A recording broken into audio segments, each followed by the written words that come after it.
Ndabaramukije abandi ndabahaye mwiriwe bivanye naho muherereye niteka n'umunezero ntangere byo gusubira kubana namwe mwe banywanyi mukurikira iyi mboneshakure yacu ari nayo yanyu Shiramatsiko TV. Ni imboneshakure imwe rudende dushikiriza inkuru n'ibiganiro utaronka ahandi. Uyu ni umwanya w'amakuru agizwe ko ari kuvugwa ngaha mu gihugu c'u Burundi, aho ino mboneshakure yacu ari nayo yanyu Shiramatsiko TV bategurira amakuru ahambaye cyane abari kuvugwa mu bisata bitandukanye, aho twibanda cyane cyane ku makuru abari kuvugwa ku gateka kazina muntu, abari kuvugwa mu butungane, abari kuvugwa mu cibano ndetse n'andi yose mutamenye mwaranyegejwe turatohoza amaze tukabashikiriza ido nido. Tubazaniye amakuru ahambaye cyane kandi ateye ubwoba ajanye n'amatohoza tumaze iminsi dukora ku mipanga imaze igihe igurwa n'ubutegetsi bwa CNDD-FDD, aho amakenga ari yose ku banyagihugu, ariko akaba ari amakuru ahejeje kumenyekana yerekana ico iyo mipanga izamara ndetse n'uwayitumije, aho twanahamagaye umunyamabanga mukuru w'umugambwe uri ku butegetsi Reveriyano Ndikuriyo, ariko akatwishura nabi cane. Ibi byose nyine bikaza byerekana umugambi ukomeye cyane kandi uteye ubwoba ufiswe n'ubutegetsi bwa CNDD-FDD, aho bashaka kongera gusubiza igihugu mu icuraburindi nk'uko byagenze mu mwaka wa 2015, aho abarundi isinzi bishwe abandi bagapfungirwa mu busho butandukanye mu gihugu c'u Burundi, bagakorerwa iyicarubozo, abandi barusimbye bagahunga igihugu c'u Burundi gushika n'uyu munsi bakaba bakiri hanze y'igihugu, mu gihe ari amaboko yagakwiye kuba ariko arateza igihugu c'u Burundi imbere. Ariko Perezida Evariste Ndayishimiye n'ibindi bihangange bikomeye cyane harimo Ndikuriyo bakomoka mu mugambwe uri ku butegetsi bakaba ariko barategura ikintu gikomeye cyane kandi giteye ubwoba. Tugiye kubaha byinshi biteye ubwoba byerekana ko imipanga yaguzwe na CNDD-FDD ifise intumbero itari nziza, kandi ko ari imipanga igiye gukora ibara mu minsi iri imbere. Turaza no kubabwira kandi ku makuru ahambaye cyane kandi ateye ubwoba arabana n'inyankamugayo ziyoboka umushingamateka gatorwa ziriko ziranyuruzwa umunsi ku munsi, bikaboneka neza ko ziri guhita zicwa, byose nyine biri mu mugambi wa Perezida Evariste Ndayishimiye wo gutera ubwoba ndetse no gukora ibishoboka byose kugira ngo bakumire umushingamateka gatorwa amatora yimirije imbere. Ubwo Perezida Evariste Ndayishimiye afise amakuru yahawe n'iperereza ry'u Burundi ko ata murundi n'umwe witeguye kumujya inyuma mu matora yimirije imbere, mu gihe yakibeshya agahangana n'umushingamateka gatorwa kuko abarundi yaba bari mu gihugu ndetse no hanze y'igihugu barabona ko umushingamateka gatorwa aje ikintu cya mbere yahita akora ari uguhuza abana b'u Burundi, yaba abahunze igihugu nk'uko nabo ubwiwe yabyivugiye ndetse n'abari mu gihugu c'u Burundi, amaze bakubaka igihugu cabibarutse. Ibi byose nyine bikaba biriko biratera Perezida n'abamuyoboka ubwoba bukomeye cyane, kuko bazi neza ko umushingamateka gatorwa ashikiriye intebe isumba izindi ngaha mu gihugu c'u Burundi yahita abashira imbere y'ubutungane. Ni byinshi tugira ngo tubashikirize twabateguriye, wica ubusabwa nta kindi. Niba ukunda amakuru n'ibiganiro tudahwema gucisha kuri no muyoboro wa YouTube Shiramatsiko TV, utegerezwa gukanda kuri sabone niba utatakandaho, kugira ngo uko dushizeho amakuru n'ibiganiro bene nk'ibi ujye uba uwa mbere mu gushikirwa nabyo.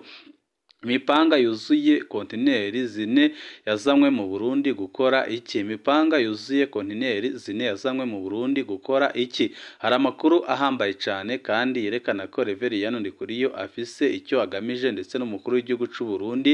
Ibi bintu bikaba biteye amakenga abarundi ndetse n'ibihugu bitandukanye iyo mipanga yacishijwemo, aho nk'igihugu cya Tanzania cyabwiye Perezida Evariste Ndayishimiye ko iyo mipanga idashobora kurenga muri icyo gihugu mu gihe batabahaye uruhu rwanditse kugira ngo nihagira ikiba iyo mipanga nigira ico ikora batazabyigarama. Hari imipanga iriko irahabwa imbonerakure mu mihingo itandukanye y'igihugu kuva mu mpera z'ukwezi kwa gatatu. urwaruka rw'umugambwe CNDD-FDD ruyihawe n'urubwirwa ko ari iyo kurwanya abansi b'amahoro n'umutekano. Iyo mipanga ikaba yaguriwe mu gihugu c'Ubushinwa ica muri Tanzania imbere y'uko ishikanwa mu gihugu c'u Burundi. Iyo mipanga yashitse ku rubibi rwa Kabanga Kobero ipakiwe mu makamyo afise imparati za Tanzania kw'igenekerezo rya 18 Ntwarante 2024.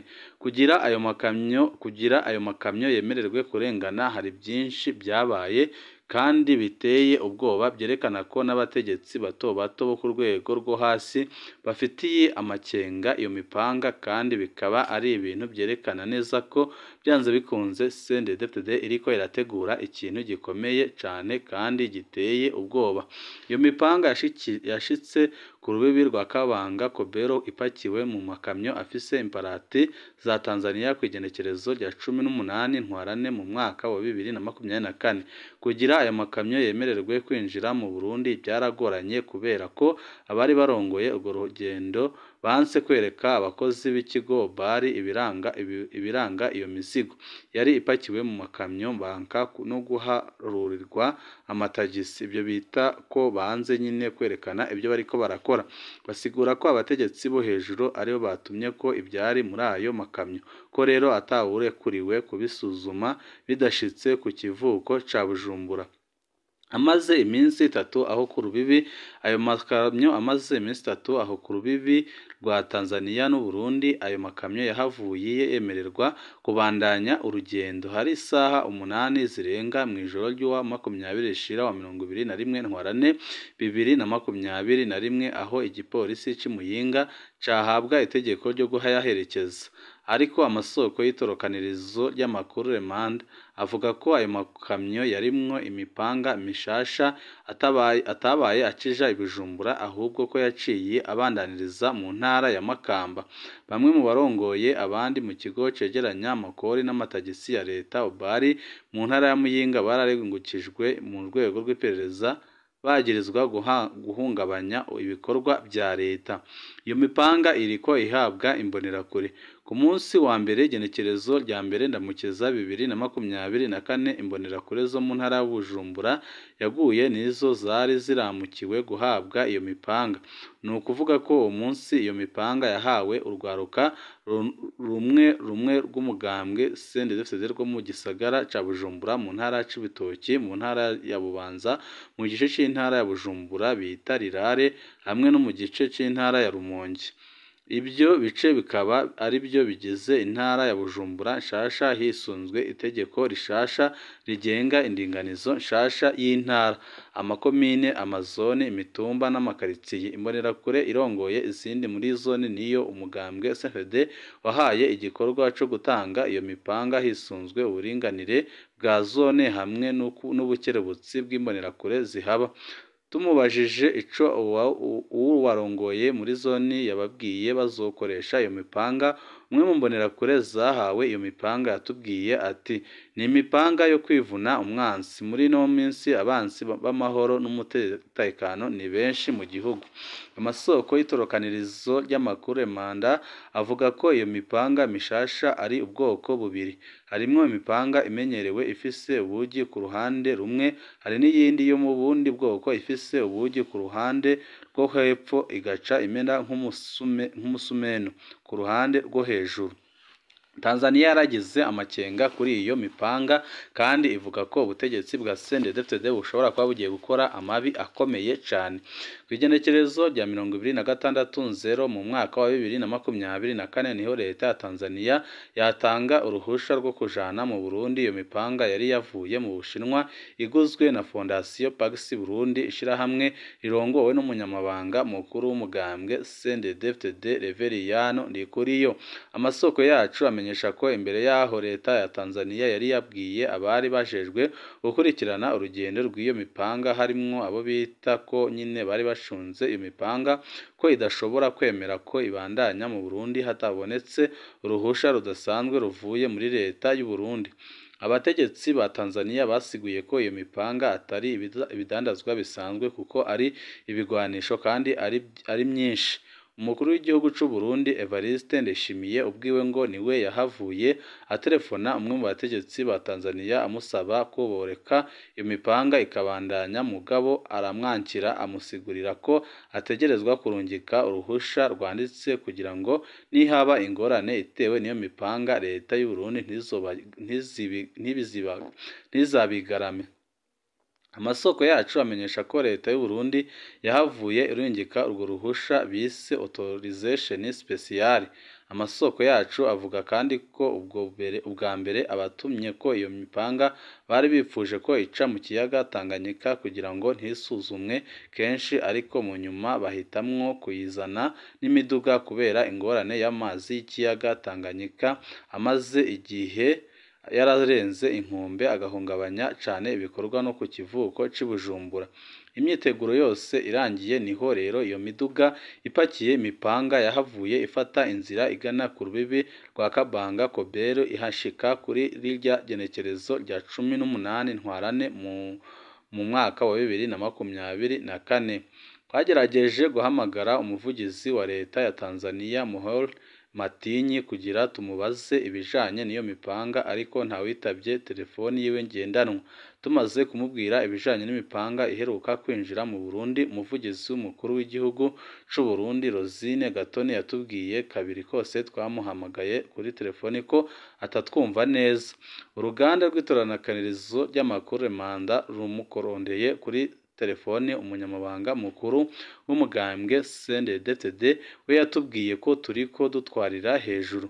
Twari tumubajije igituma bariko baha imbonerakure imipanga, aho Reverien Ndikuriyo yatwishuye ati baza uwabikubwiye ubaza Ndikuriyo se. Reverien Ndikuriyo akonika ni akajagari kuri aho ngaho jahiyo ibyo uvuga ni ibiki wewe ntuzosubire no kunterefona ndakwiyamye utwarira hejuru ni akajagari gakomeye cyane mushaka guteza mu gihugu, niko umunyamabanga mukuru w'umugambwe ku butegetsi Reverien Ndikuriyo yasubije abamenyeshamakuru ba Remanda ariko iyo mipanga irateye ubwoba bamwe mu banyagihugu. Reverien Ndikuriyo umunyamabanga mukuru w'umugambwe uri ku butegetsi mu Burundi CNDD-FDD akaba ari nawe nyene ishirahamwe Fondation Pax Burundi ntiyasubiye kwishura. Ibi bintu birateye ubwoba kandi birababaje cyane kubona leta y'u Burundi iriko iragura imipanga mu gihe mu Burundi hariko haravugwa ubwicanyi bukomeye cyane buriko burakorwa n'imbonerakure ariko akaba ari ubwicanyi bwibasira abo mu bwoko bw'abatutsi ndetse n'abayoboka umushingamateka Agathon-Rwasa, byose nyine bikaba biriko birakorwa mu ntumbero yo gufuta demokarasi ku butaka bw'u Burundi kandi byose bikaba biri gukorwa kugira ngo Perezida Evariste Ndayishimiye ngo yigize inyuma abanzi biwe, aho avuga ko abadashigikiye ubutegetsi bwiwe bwa CNDD-FDD bose abafata nk'abansi, ariko amakuru adahumuriza dufise iyo mipanga ikaba igiye gukora ikintu gikomeye cyane kandi giteye ubwoba, aho izo mbonerakure zayihawe azibwiye ko mu minsi iri imbere bagiye kuziha akazi gakomeye cyane ko kwica abaseneri bayoboka umushingamateka Agathon-Rwasa ndetse n'abarundi batandukanye bo mu moko atandukanye mu ntumbero yo gukubura igihugu, nk'uko nyine bamwe muri izo mbonerakure batwiganiriye batubwira ko nabo bafise ubwoba kandi bakatubwira ko bababwiye ko iyo mipanga icyo izakora utazashobora gukoresha ari we bazawicisha, nk'uko nyine amakuru adushikira avuga. Ibyo biriko biraba mu gihe mu gihugu c'u Burundi inyankamugayo ziriko ziranyuruzwa umwanya ku mwanya kandi bikaboneka ko zahiswe zicwa kuko batasubira kuboneka aba banyurujwe. Inyankamugayo Juma Ndayishimiye yaranyurujwe mu ijoro ryo kuwa gatanu iheze. Yitwa Juma Ndayishimiye avuka ku mutumba wa Muhungo muri komine Mabayi intara ya Cibitoke. Asanzwe ari umuganga yakoreye mu mavuriro atari make nka Butahana, Mabayi, Buhayira na Rusenda muri komine Bukinanyana, aho yari amaze iminsi akorera ubungubu. Abiwe bavuga ko uko kumujuragiza mu kazi kwari ukumuhama bamuziza umugambwe seneri. Juma asanzwe ari umunywanyi akomeye wa seneri. Umukenyezi wiwe yari anitoje mu matora y'abashingamateka ya 2020 mu ntara Cibitoke. Juma Ndayishimiye asanzwe anafise urugo mu gisagara cya Bujumbura muri zone Kinama. quartier Gitega ibarabara rya 12 inomero y'9. Ifatwa rya Juma Ndayishimiye mu ijoro ryo kuwa gatanu uheze rishira kuwa gatandatu hafi isaha 6 z'ijoro haje abantu bambaye umwambaro w'igipolisi ku rugo rwa Juma Ndayishimiye mu Kinama. Bamwe basimba urugo bakoresha iterabwoba ridasanzwe, bamenagura amadirisha barinjira mu nzu. Juma bamusanze mu cumba aryamamwo bamutwara atanagahuzu yambaye baramukubita bongera baraboha baca baterera mu modoka yo mu bwoko bwa community double cabine Toyota Hilux ifise ibiyo bitabona. Kuva iryo joro abiwe bararondeye mu busho butandukanye barabura. Muri kano kanya hariko hakwiragizwa ibihuha ko Juma yoba atakiri muzima, ariko nta byemezo biriho dufise, ariko biraboneka neza ko kubera ikibi CNDD-FDD iriko irakorera abasenere bayoboka umushinga amateka gatorwasa, biraboneka ko yaba yanamaze kwicwa. Turasabye uwogira ico amenya ko byashikiye Juma Ndayishimiye ko yorkwandikira muri ndondeza kuri WhatsApp akamenyetso ko guteranya 32 46 56 51 5 subiremo akamenyetso cyo ko guteranya 32 46 56 51 5 iyo akaba ari nimero ikoreshwa na ndondeza. Tubibutse ko ndondeza isanzwe itabariza abarundi bari mu kaga, kandi abarundi batari bake bakaba bashima ibikorwa na ndondeza kuko hari abo ikura mu kaga, uretse ko hari nabo birangira baburiwe irengero. Mana yanje ibi bintu birahamura abarundi. Imana niyubake Uburundi rwose, dukureho indongozi mbi cane. Imana ifashe Uburundi kuko ukwica kiremwa muntu umengo bisa nk'uwishe inyoni.